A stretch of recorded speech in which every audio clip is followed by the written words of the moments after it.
Nā Miriama Gemmell, I horoi ā-ringa koe, I ngā tī tāora.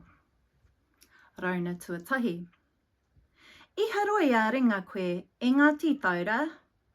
I whakahoki koe, I tō pēke whakamāhana ki te ngaruiti. Ka tahi anō koe, ka takahi aku waiwai. He mātiti kākahu tērā I te pēke kāngarere. Nā reira mōhiti I te tepu. He manarini tērā kai tō pēke I te taha o te puru taiawa. He ngāhau rānei tēnei, he tūturu rānei. Rauna tuarua.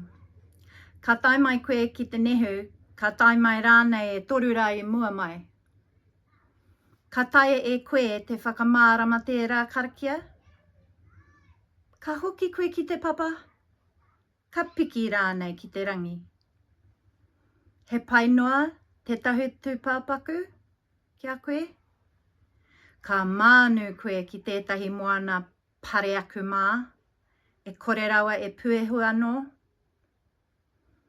Ko tēnei wāhi o te toka haupapa. Kei runga, kai raro rānei I te wai. Rauna tuatoru. Ka takihi koe I tō whenua tangata.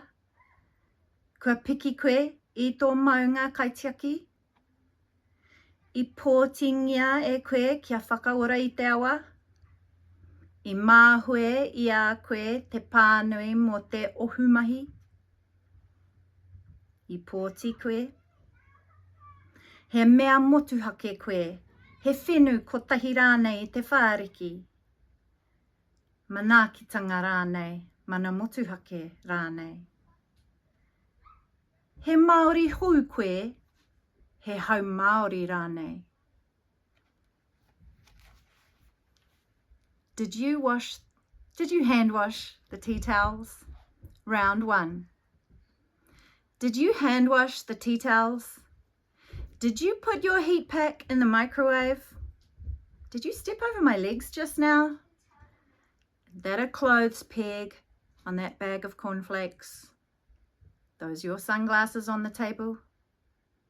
That a mandarin in your handbag beside the tampon?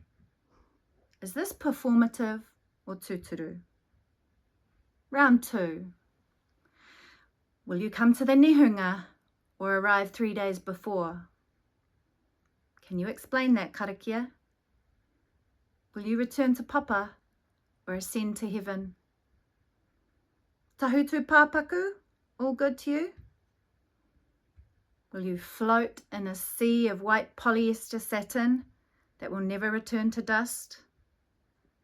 Is this part of the iceberg above or below the water? Round 3. Do you walk your whenua tangata?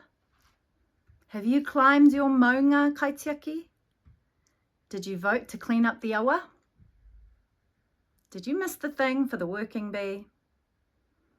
Did you vote? Are you special or one strand in a whāriki? Are you manaakitanga or mana motuhake? Are you a modern Māori or a modern Māori?